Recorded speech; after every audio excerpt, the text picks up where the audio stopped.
Ladies and gentlemen, next up, it is our pride and joy to have Dr. Tanujaa Rajasekaran, Senior Consultant Medical Oncology from Parkway Cancer Center. Now today, we'll be talking about the advancements in treatment modalities like chemotherapy, immunotherapy, and targeted therapy within Singapore's evolving cancer landscape.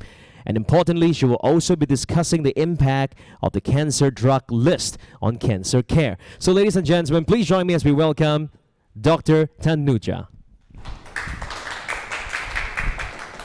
Thanks, James, for the very kind introduction. And also, I was just listening to Dr. Lim's talk, and I really enjoyed the session, and it was a great session for me to learn as well. So to start, as James mentioned, I'm a medical oncologist, senior consultant at Parkway Cancer Center.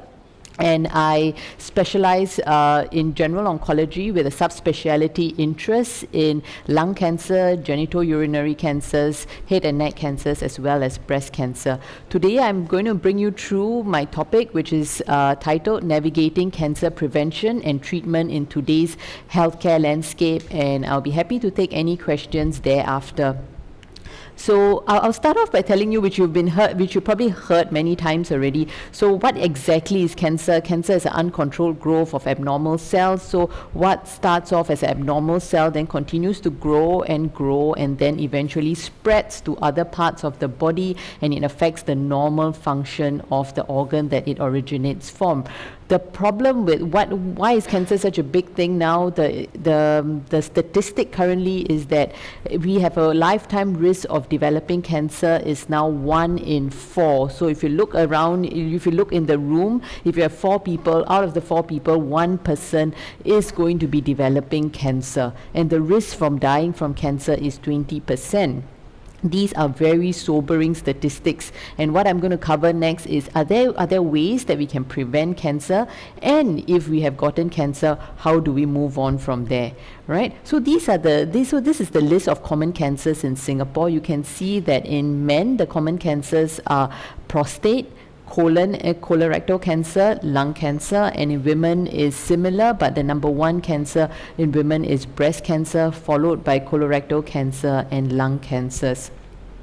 So as I mentioned, can we do anything to prevent cancer? The short answer is actually no, but what we can do is actually reduce our risk factors for getting cancer. There's no surefire way to prevent cancer, but what we can do is reduce our risk factors. And actually, Dr. Lim has done a great job in covering this topic for me, so I'm going to breeze through these quite quickly, and then we'll move on to the next section. So some of these things are probably things that you already know. So if you're a smoker, please quit smoking. If your job involves constant exposure to secondhand smoke, definitely see what you can do to avoid that. Limit alcohol intake, as mentioned previously, and it's important to keep our weight within a healthy range, keep a healthy BMI. It's important to exercise, eat healthy, as what Dr. Lim said as well.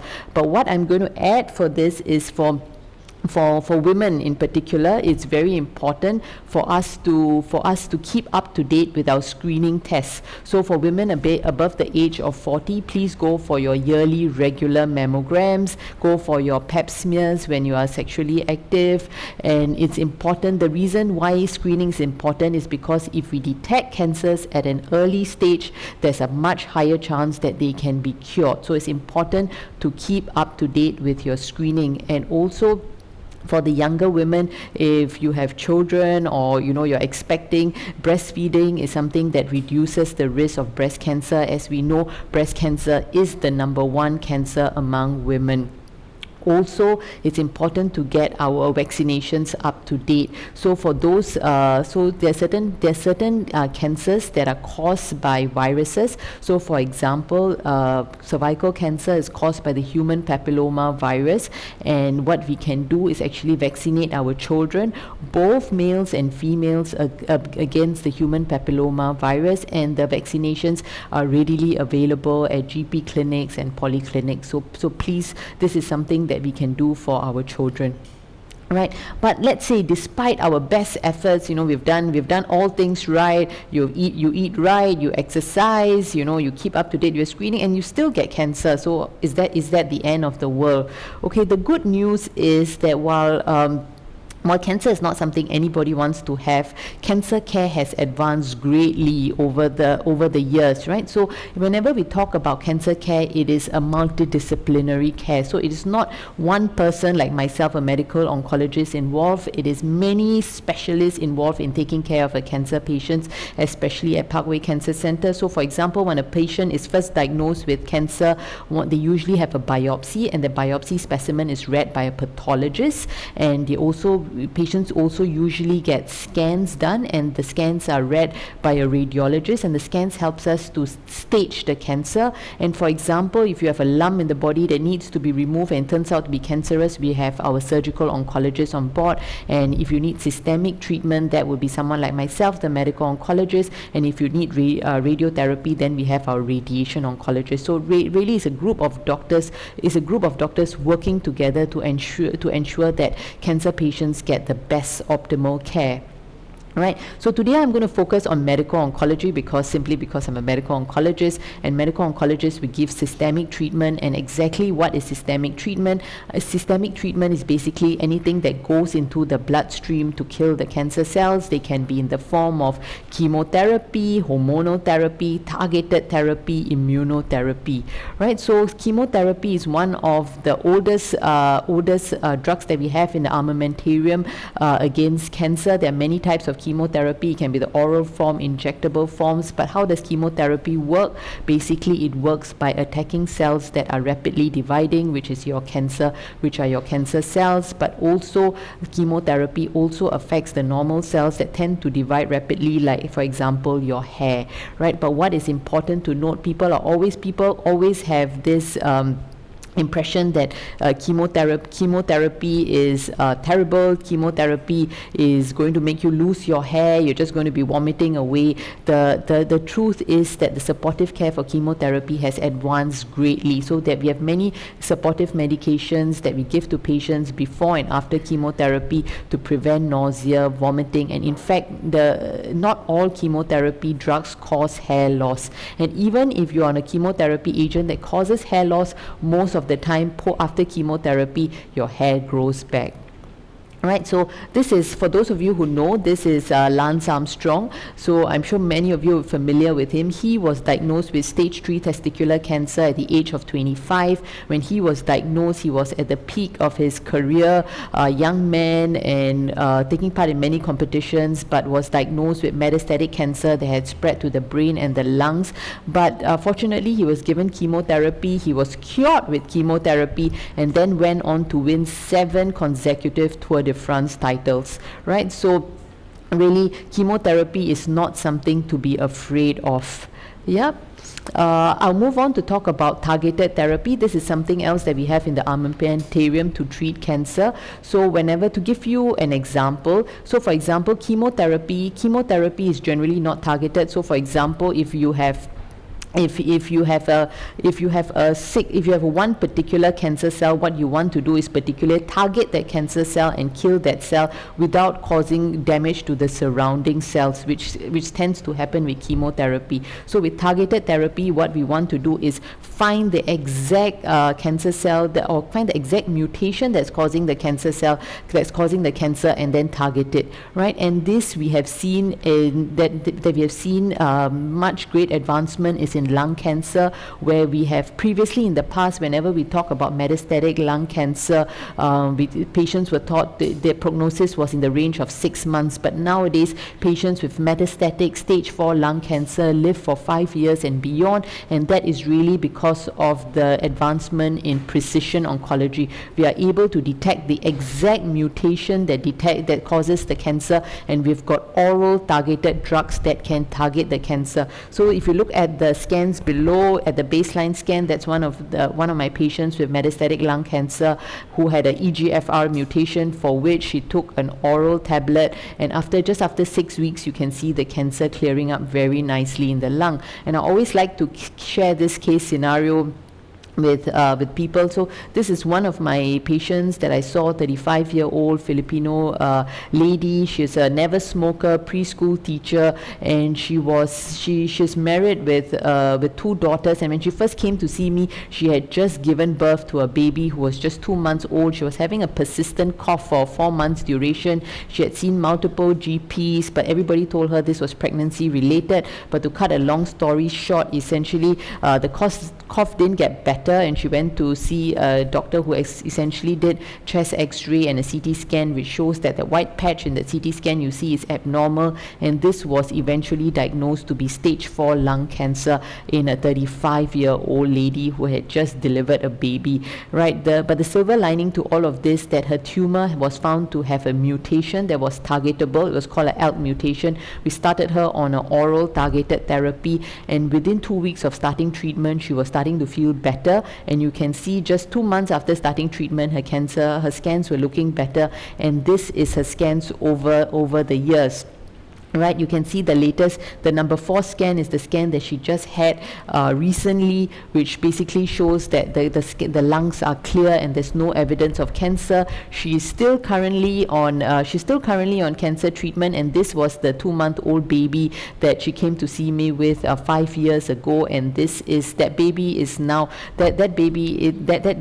5 years old, and she's still and she is studying in the same preschool as the mother is teaching in. So cancer, while we may not be able to cure all the cancers, cancer is no longer a terminal disease. It's more like a chronic disease where we can treat, which is treatable. Okay, I'd like to next talk about immunotherapy. I'm sure many of you must have heard about immunotherapy. Immunotherapy has graced the covers of many magazines over the years, but there are many types of immunotherapy: cancer vaccines, cell therapies, immune checkpoint inhibitors. But the one that I'm going to talk about is immune checkpoint inhibitors, and these 2 men that you see on my slides here, this is James Allison and Takuso Honjo. These 2 men won the Nobel Prize in Medicine in 2018 for the discovery of immune checkpoint inhibitors.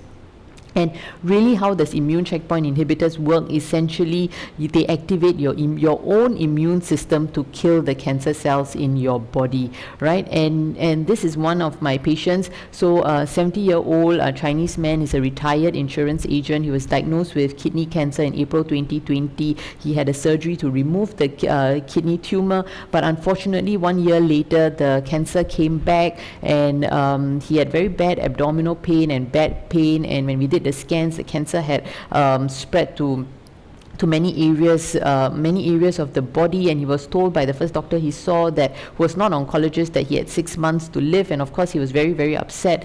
But then when he came to see me, we started him on immunotherapy, and you can see that his tumor, that mass that you see there, just after starting 3 cycles of immunotherapy, which is about 1.5 months of treatment, the tumor mass had decreased in size. And this is him 5 years on, right? He's just celebrated his 75th birthday, and he recently welcomed his first great grandson as well, right? So this is again stage 4 kidney cancer, right? May not be cured, but he needs to be on long-term treatment. But he's still doing very well, having good quality of life, right? The next thing I want to talk about is CAR T cell therapy. So some of you may have heard about it. Essentially, CAR T cell therapy. The problem with our cancer cells in our body is that they are very smart.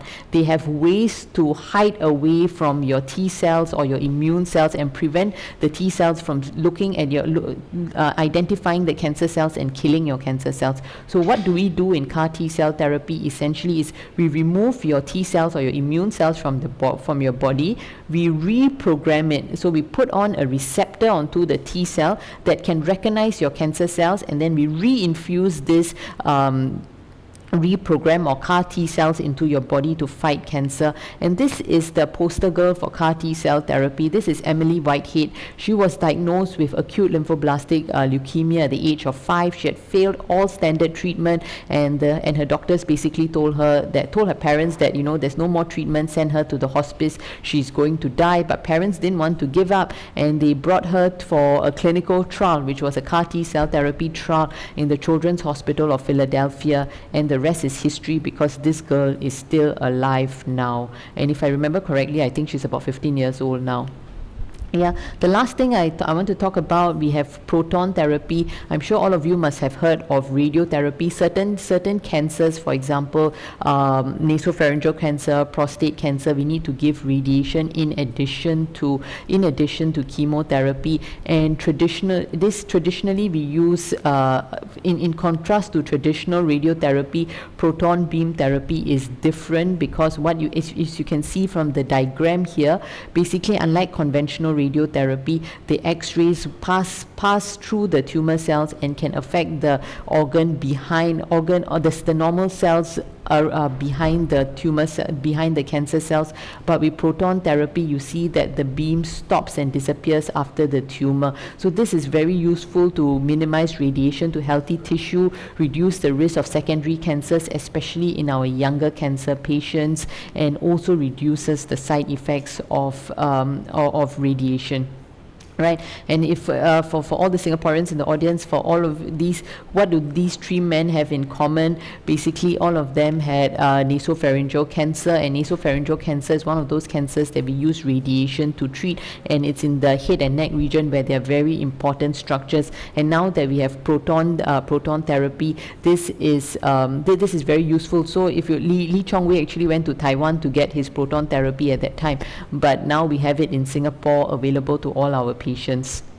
Right, so as you can see, there are many advancements in cancer care, but unfortunately all these come at a cost, and rising cost is a concern not just to our patients itself, to insurers, to government agencies. So usually for cancer drugs, how does the drug approval process happen, and how do patients actually get access to drugs? So usually what happens, there's a large clinical trial that happens. So this new drug is tested against standard of care drug, and if it's shown to be better in the clinical trial, then the US FDA or the European EMA approves the drug. It is then incorporated into our cancer guidelines.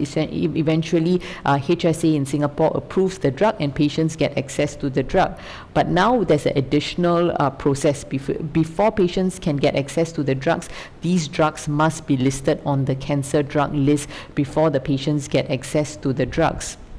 Right, and how do the drugs make it to the cancer drug list is a cost-benefit analysis that is based on local review. So there's a group of people at MOH who looks at the cancer drug list, and they update this every 6 months, and they see whether any new drugs, whether is there a good cost-benefit ratio to be added so that we can add the drug to the list. So what does cost-benefit ratio mean? Basically, we don't want drugs that are expensive and lousy, right? And there's no point. We don't want that. If you can get drugs that are cheap and good, of course, we want that, right? If it's cheap and lousy, no, we don't want that. But what if the drug is expensive but is good? Would it make it to the cancer drug list? That's a bit of a question mark. So what are the drugs that are not on the cancer drug list? So there are some drugs that are US FDA approved, but they are deemed to not to be cost beneficial enough to be put on HSA. There are also drugs that are approved by HSA but not deemed to be cost beneficial enough to be on CDL, or drugs on the international guidelines but again not on the CDL. So there may be a variety of reasons for them not being in CDL, but most of the time is the cost benefit ratio. Right, and what is the impact for patients for people or patients with private insurance plans? So basically, there's no longer going to be as charged cancer plan. If one wants to access, if you want to access a drug, for example, that's not on the CDL, you require a rider, right? So this is something that the insurance companies will tell you about. And if you want to receive care in the private sector and limit the out-of-pocket costs that you need to pay, then usually riders are needed as well. So I will end my talk by saying that cancer incidences on the rise, but treatment landscape of cancer care has evolved. Cancer is no longer viewed as a terminal disease, but rather a chronic disease. But cancer treatment can be expensive, so it's important to make sure we are all adequately covered. That's all I have, and thank you very much for your kind attention, and I'll be happy to take any questions that you have later on. Thank you.